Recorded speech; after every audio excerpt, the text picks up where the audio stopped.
Hey, it's Jen Maleka, the Holistic Health Boss, your functional diagnostic health practitioner and expert.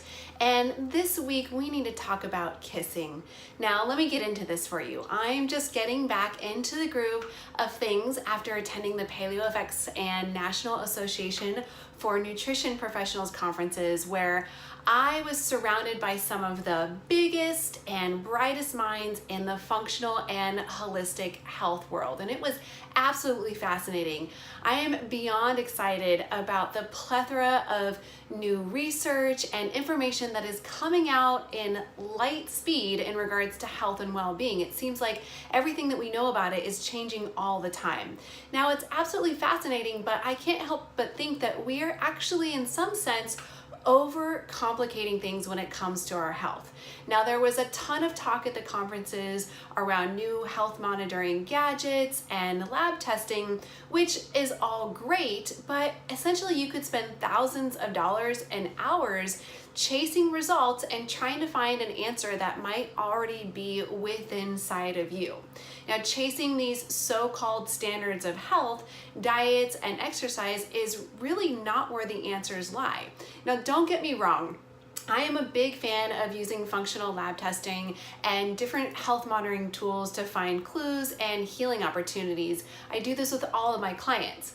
But the most intelligent and powerful tool that you have is actually your own body. Your own body holds all of the answers. Lab testing and health monitoring tools simply provide clues that can help to correlate with maybe your symptoms and then help to point you in the right direction of where you want to go. The pursuit for better health is like a scavenger hunt in a sense. You don't know maybe exactly what it is that you're looking for, but you can use lab tests and health gadgets to kind of collect clues along the way to eventually find the treasure at the end of the scavenger hunt, right? Now, going on a health scavenger hunt can feel overwhelming and super complicated at times. Sometimes we have to basically throw what even the experts are saying out the window and just tune into our own body for the clues that it's providing and the answers that we want.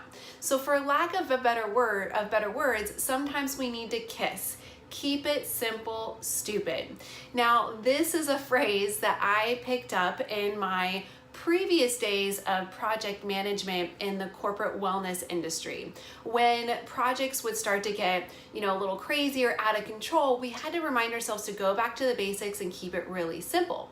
Regardless of the situation with your health, the basic general principles of health will almost always outperform specific treatments that you might be chasing. At any point in time, you can tune into your body and recognize if your current strategy around diet and lifestyle is working for you or maybe not. You don't need to get a test or a gadget to really tell you that. This innate ability to know what your body needs without the use of lab testing or health monitoring tools is something that has actually been passed down for generations and have been around for years.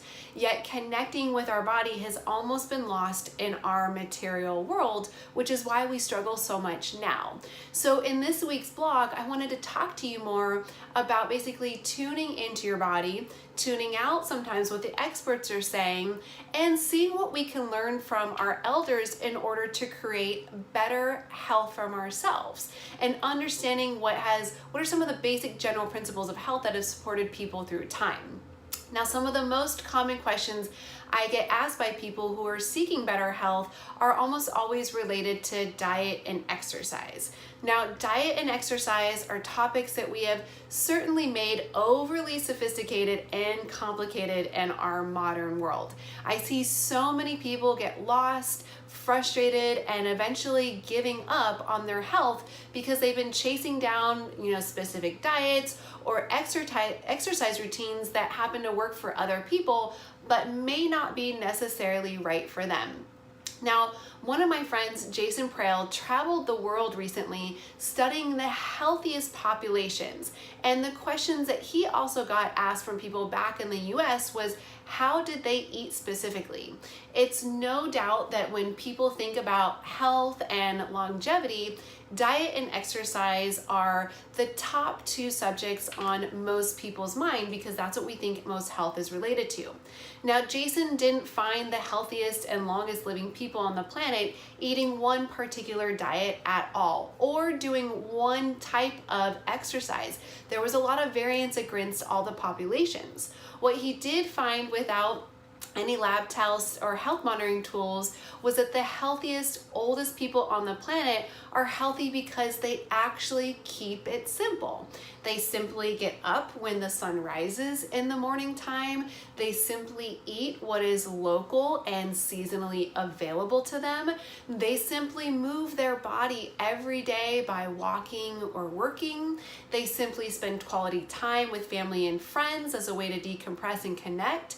And they simply go to bed at a reasonable hour after the sun sets. So why do we then try to make the pursuit of health and longevity so complicated sometimes? Now, this is exactly why episode 3 of the Human Longevity Project resonated with me so hugely. This is a new documentary series that I want you to know about.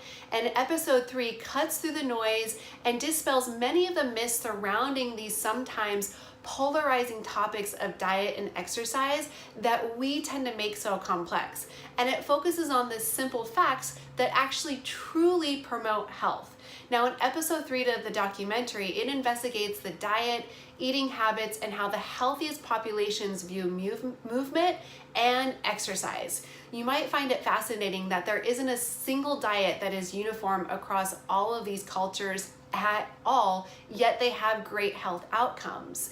And some reoccurring and simple things that some of them did have included having meals consumed in like a communal setting with friends and family and neighbors, also eating traditionally prepared, locally raised and produce and seasonal and non-processed foods was a significant part of their diet. Some really basic, simple things, right?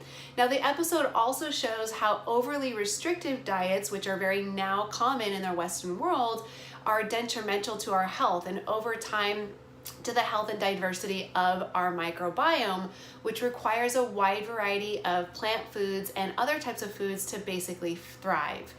The healthiest and oldest people across the world have lived a life full of health and almost like completely without disease because they follow these very simple ways. Now, episode 3 of the Human Longevity Project is sure to be one of the most talked about episodes in this one-of-a-kind documentary, and I don't want you to miss out on it.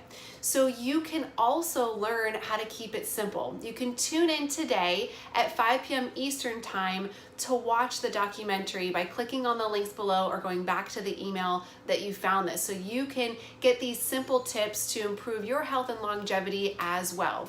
And if you can't make the screening today, at 5 p.m. Eastern Time, then go ahead and click on the link so you can drop your name and email because there's going to be a replay or an encore weekend that's coming up the weekend of May 19th also. So this is just episode 3. There are quite a few episodes in this documentary series, all showing the secrets to living a long health that is virtually completely removed from disease in a sense. So you can take these tools that these centennials are sharing with us in the documentary series to improve your own health and even to reverse disease in some aspects. And regardless of whatever it is that you decide to do, if you watch the documentary or not, just remind yourself to KISS. Keep it simple, stupid. When things seem to get overly complicated and you find yourself chasing down too many specific strategies that may not be producing the results that you're looking for, take a step back and go back to the basics. Tune into your body, see what kind of signals it's giving you, what it wants, and that also, when you tap into that, that will ultimately support your health in a variety of different ways. Now, it feels good to be back on the blog with you guys today. I hope you found this helpful, and I'll see you next week.